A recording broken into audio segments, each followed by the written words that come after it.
Right, so the Abraham Accords were supposed to climax with Saudi Arabia signing up to them. They were the great prize, weren't they? The crown jewel, the stamp of legitimacy that would bury Palestine, give Trump bragging rights for days, and crown Netanyahu as some sort of a master strategist. Instead, Tel Aviv managed to blow up his own victory parade with all the subtlety of a dynamite vest. Bombing Doha during ceasefire talks was sold as self-defense. The only thing Israel defended was his reputation as the region's most reckless arsonist. The result has been a spectacularly bad set of events for Israel, courtesy of the Saudis now.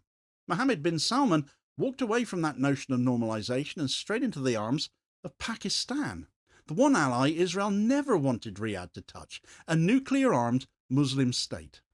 What was supposed to be Netanyahu's power move against Hamas has become a total humiliation, and for a state that bleats everything it does is in the name of its own security, they've achieved the polar opposite. Another fine Netanyahu-made mess. Right, so history has a way of exposing hubris. For the better part of 2 years, Israel strutted on the global stage as if it were on the verge of its greatest diplomatic triumph. The story went something like this, didn't it? Saudi Arabia, the great prize of the Arab world, the custodian of Mecca and Medina, the linchpin of oil and legitimacy in the Gulf, was finally about to normalise relations with Tel Aviv. The Abraham Accords, launched in 2020, were supposed to be the prelude. The United Arab Emirates and Bahrain played the role of pioneers. Morocco and Sudan were folded in as proof of momentum, and all eyes turned to Riyadh. Netanyahu made it clear. The day Saudi Arabia joined the Accords would be the day Israel secured its place as the indispensable power in the Middle East. Western capitals echoed that line, eager to believe it. Their pet project in the Middle East had come good at last. But that illusion has now been spectacularly shattered. The Crown Prince of Saudi Arabia, Mohammed bin Salman, did not sign a peace deal with Israel at all. He signed a mutual defence pact with Pakistan instead. The only Muslim nuclear power, a country that has never recognised Israel and which has defined much of its post-independence foreign policy around opposition to Zionism. The kick in the teeth could not have been clearer. This was more than just a snub. It was a total reversal, a rebuke, a revelation all at once. At the very moment Netanyahu promised his people a breakthrough following that strike on Doha to take out Hamas's leaders, Israel has found itself more isolated than ever before. The pact was not merely about Riyadh and Islamabad, it was about normalisation detonated now, about Israel's recklessness in Doha boomeranging back and smacking it clean in the face, about the unreliability of the United States as a protector, and about a shifting balance of power in which Saudi Arabia now prefers to hedge with a Muslim ally than embrace Tel Aviv. So to understand quite how we got here, let's dissect this pact first of all, the choice of Pakistan, the collapse of the Saudi-Israel track, and the wider implications for regional strategy, because none of this has happened by accident, but as a consequence of choices made, choices that have been made in Gaza, in Doha, in Washington, and in Riyadh by Tel Aviv. So the first question to ask is quite a simple one, really. What does the pact actually say? Let's dig into that. What have the Saudis and Pakistan cooked up between them? On the 17th of September in Riyadh, in the presence of Mohammed bin Salman and Pakistani Prime Minister Shehbaz Sharif, the two governments signed what they called the Strategic Mutual Defence Agreement. The text pledged that any aggression against one would be treated as aggression against the other, nice and simple. It promised joint deterrence, deepened defence cooperation, and a shared front against external threats. Saudi outlets hailed this as historic, and it is, quite frankly. International observers noted the gravity of this. What struck most analysts was not the boilerplate about friendship, though, but the explicit language of mutual defence, which is rarely used outside of NATO type of treaties. But what raised eyebrows even further was the nuclear shadow that is cast across all of this. Pakistan's defence minister said bluntly that his country's nuclear programme could be made available to Saudi Arabia under this pact. He did not spell out exactly what that meant, and perhaps that was the point. The ambiguity itself is the deterrent. What ifs and maybes have always been the language surrounding the possession of nukes and the idea of hanging on to them, as much as so many of us might disagree with that. Saudi Arabia, long suspected of financing parts of Pakistan's nuclear development back in the 70s and 80s, now had in writing a defence treaty with the only Muslim nuclear power. Israel has always relied on its unspoken nuclear monopoly, never admitted to having one, but widely understood to have one, and that was the cornerstone of their strategic dominance in the region. But now for the first time, another state in that region has a credible claim to nuclear deterrence through a new alliance, even if no warhead ever crosses the Arabian Sea. For Tel Aviv's planners, that uncertainty is absolute poison. So the second question that follows from that is why Pakistan and why now? Saudi Arabia could in theory have deepened ties with the United States, could they not? Renewed their military guarantees with France or leaned more heavily on Egypt. Instead they chose Pakistan. But that choice makes perfect sense if you consider a little bit of history. Legitimacy and leverage play a part in this too.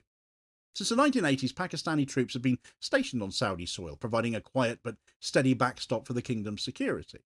Pakistani pilots have flown Saudi aircraft. Pakistani officers have trained Saudi soldiers. And Pakistani defence academies have educated Saudi cadets. The financial flows have always gone the other way, Riyadh bailing out Islamabad in moments of crisis, providing cheap oil and direct cash support. So the relationship is not a new one, it's already embedded. Pakistan also provides what no Western ally can, religious legitimacy. For Mohammed bin Salman to tie Saudi Arabia's fate further to Washington or Tel Aviv is to invite accusations of betrayal from certain quarters. His claim to domestic and regional leadership depends in part on his guardianship of holy sites like Mecca and Medina. To embrace Israel at a time of genocide in Gaza would be a political catastrophe, therefore. To tie Saudi defence to Pakistan, by contrast, though, is to reinforce those Islamic credentials of his.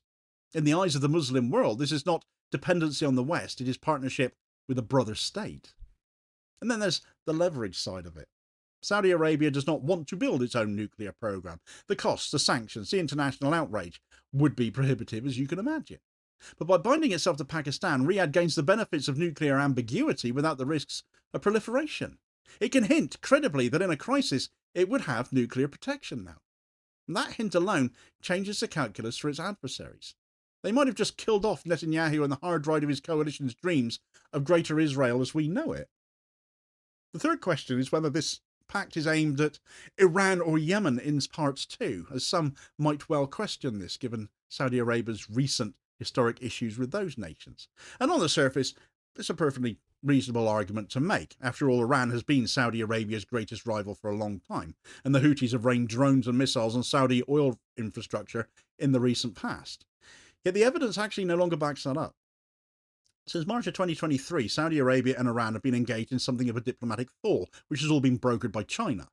The reopening of embassies was followed by direct meetings, and that has included Mohammed bin Salman hosting senior Iranian figures such as Ali Larijani in Jeddah at the same time this pact was being signed and negotiated with Pakistan. Talks involved in deepening ties between the Saudis and Iran happening almost alongside this pact with Pakistan. That's not the behaviour of a state preparing for war with Tehran, is it? The Houthis, meanwhile, are in the middle of a truce that has been holding since 2023. They are not striking Aramco plants or airports in Saudi Arabia now. They are targeting Israeli airports and Red Sea shipping instead.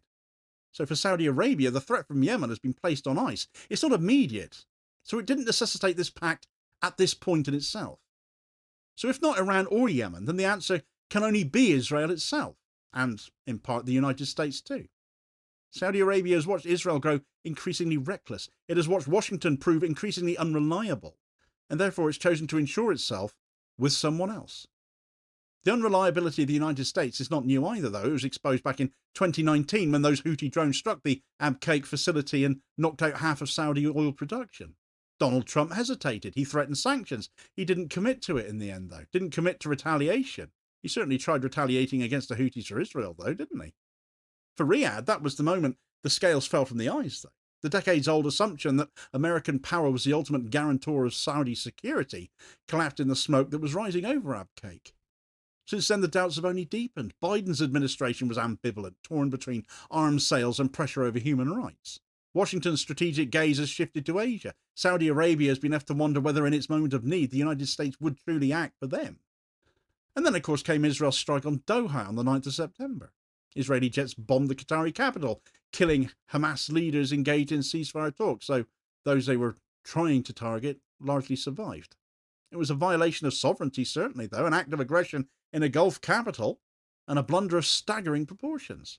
Qatar condemned it as terrorism. Arab and Islamic states gathered for an emergency summit. Draft resolutions warned it threatened normalisation itself. Analysts called it a shock that forced the Gulf into a whole new reckoning. And for Mohammed bin Salman, it seems that was the end. To sign a normalisation deal with Israel after such an act would be political suicide. And what made it even worse, what made it almost laughable, in its grotesquerie was the excuse. Israel claimed the strike on Doha was self-defense. That old chestnut again. As if bombing a Gulf capital during ceasefire talks was anything other than state terrorism. As if killing negotiators in a neutral city was a legitimate extension of military necessity. It was a defense so absurd it collapsed under its own weight. Instead of frightening the Gulf into compliance, it ridiculed Israel on the world stage. Netanyahu thought he could frame Doha as a battlefield. Instead, he detonated his own diplomacy. The strike on Doha did more than inflame opinion, it crystallized a fear. If Israel could bomb Qatar, it could one day bomb Saudi Arabia. The illusion of control that normalization would bring stability evaporated. Instead, Israel looked like a liability. At the very moment Netanyahu hoped to secure his greatest prize, he destroyed it with his own hands. All of this unfolded against the backdrop of Gaza. The dehumanization of Palestinians has allowed Israel to commit atrocities in plain sight. Palestinians are treated as less than human. Their suffering is acceptable collateral. It's a defence so outrageous it should be laughed out of every chancellery on earth. But instead, Western leaders nod along, bought and paid for as they are.